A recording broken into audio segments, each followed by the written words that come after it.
Good morning, my brothers and sisters. Welcome to episode 31 of Be With Me. We're outside today, and we are in the book of Galatians. We're in an incredibly practical section of the book of Galatians. That is the final chapter, the last couple paragraphs. Just to get us up to speed, he's talking about through love, serve one another, things that we're supposed to be doing in the church, restoring the transgressor, bearing one another's burdens, all along testing ourselves and bearing our own loads as much as possible, sharing good things with the one who teaches, and obeying the principle and enjoying the principle of reaping what you sow.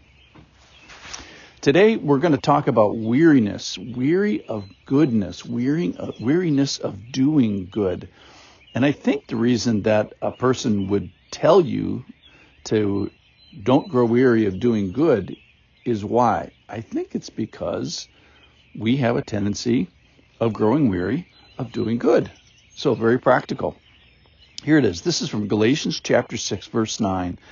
And let us not grow weary of doing good, for in due season we will reap if we do not give up. So then, as we have opportunity, let us do good to everyone, and especially to those who are in the household of faith. All right, so do not grow weary. And weary of what? Weary of doing good. Our apostle here, why would an apostle need to say this? Because we're human and we are apt to grow weary, and either because we are currently on the road to weariness, or this is something to keep in mind for the future. So what do we mean by weariness? It's to lose motivation in continuing to do a desirable pattern of conduct. That is doing good. Losing motivation in doing good. Running out of gas. Losing enthusiasm. Being discouraged. Losing heart. Sort of giving up the ghost. Now this assumes a couple of things. Number one, it assumes that you're already doing good. And it assumes that you're already doing good to the household of faith and to everybody. So the first charge hidden in this passage is to have something that you potentially could grow weary of. And if you don't have anything that you might grow weary of, let that be your first step. Secondly, it assumes that you are inside the household of faith, because it asks the question of, what are my duties? Which is to do good and to not grow weary in doing good, and to whom are those duties owed, which is to the household of faith. This assumes that we're still waiting for the final reward of the person who is sowing to the Spirit, but in due season you'll reap that. So there's a reward that Christians are going to get, but we're not quite there yet. So the idea is hang on and don't give up. So let's just get super practical, and here's what I think would be helpful to think about as we don't grow weary in doing goodness.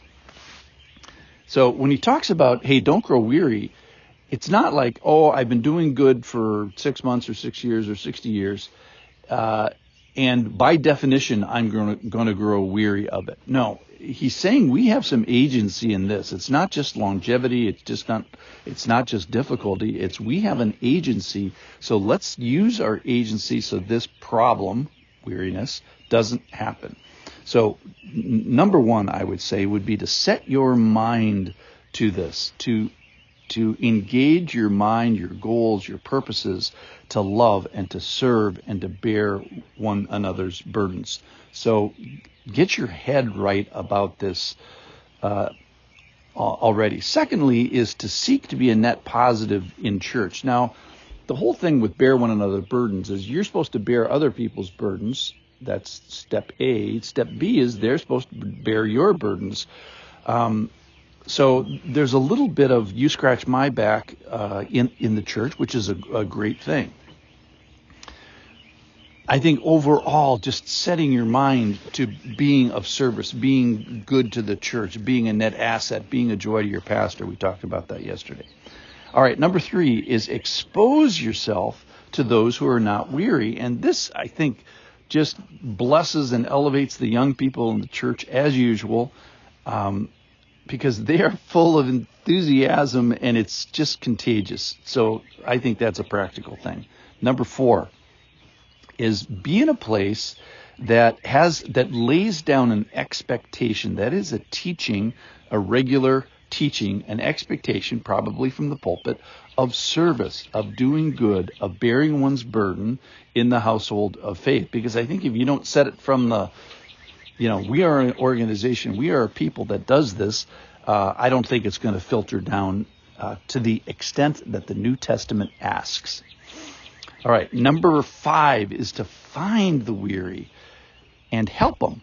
So find the person that's the most burdened in your circle, or maybe the sickest, maybe even the nearest of death, or who's suffering in some way, or who is furthest away in the household of faith. Find them and love them and support them.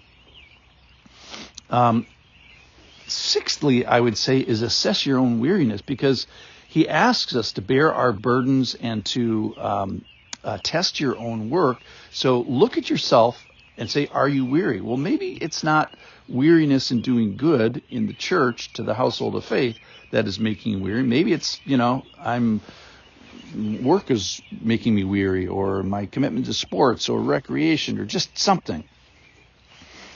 7th is to be encouraged by those who are in the fight and who are serving and loving. All right, so finally, do good to the household of faith. Those are the people that you owe your primary allegiance to in the kingdom of God, is the household of faith.